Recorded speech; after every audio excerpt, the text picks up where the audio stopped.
أعوذ بالله من الشيطان الرجيم. بسم الله الرحمن الرحيم. قاف والقرآن المجيد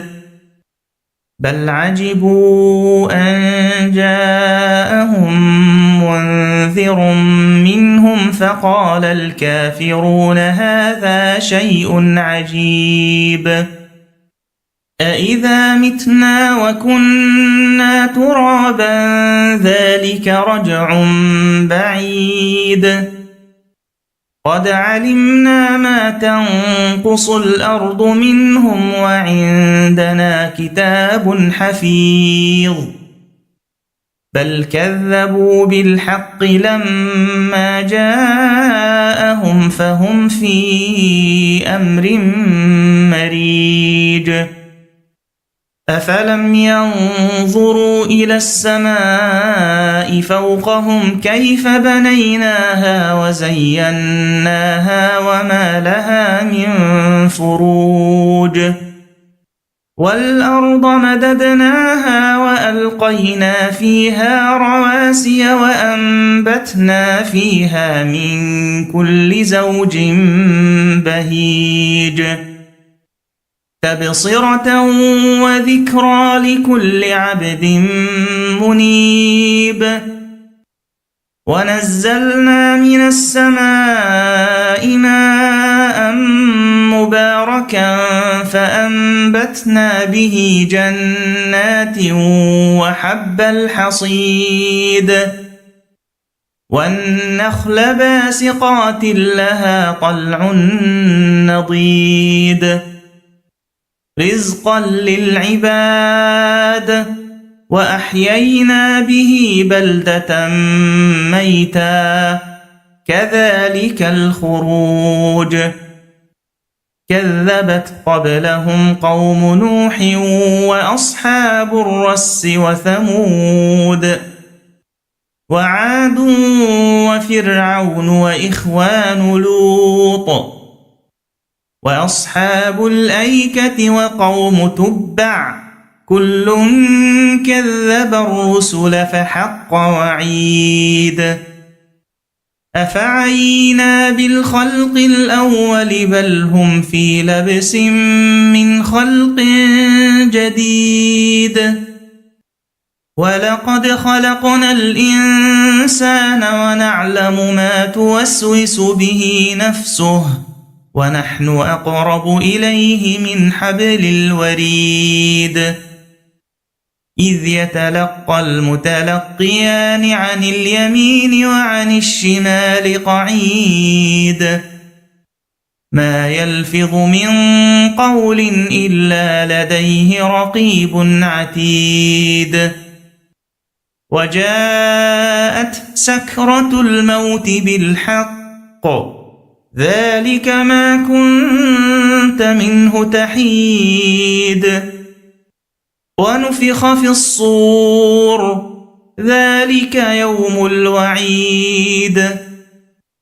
وجاءت كل نفس معها سائق وشهيد لقد كنت في غفلة من هذا فكشفنا عنك غطاءك فبصرك اليوم حديد وقال قرينه هذا ما لدي عتيد ألقيا في جهنم كل كفار عنيد مناع للخير معتد مريب الذي جعل مع الله إلها آخر فألقياه في العذاب الشديد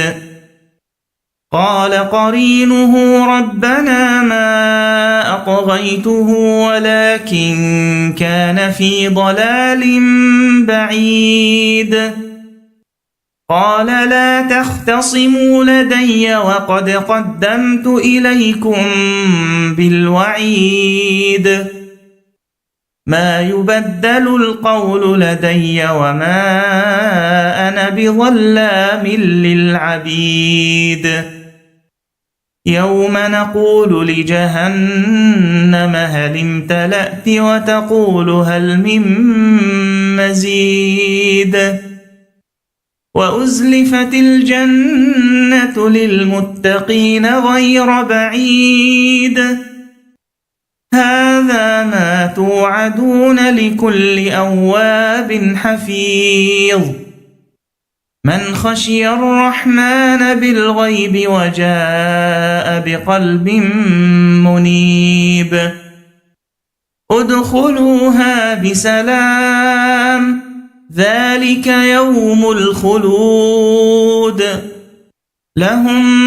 ما يشاءون فيها ولدينا مزيد وكم أهلكنا قبلهم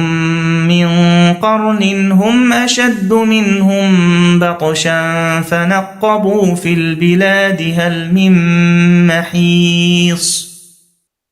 إن في ذلك لذكرى لمن كان له قلب أو ألقى السمع وهو شهيد ولقد خلقنا السماوات والأرض وما بينهما في 6 أيام وما مسنا من لغوب فاصبر على ما يقولون وسبح بحمد ربك قبل طلوع الشمس وقبل الغروب ومن الليل فسبحه وأدبار السجود واستمع يوم ينادي المناد من مكان قريب يوم يسمعون الصيحة بالحق ذلك يوم الخروج إنا نحن نحيي ونميت وإلينا المصير يوم تشقق الأرض عنهم سراعا ذلك حشر علينا يسير نحن أعلم بما يقولون وما أنت عليهم بجبار فذكر بالقرآن من يخاف وعيد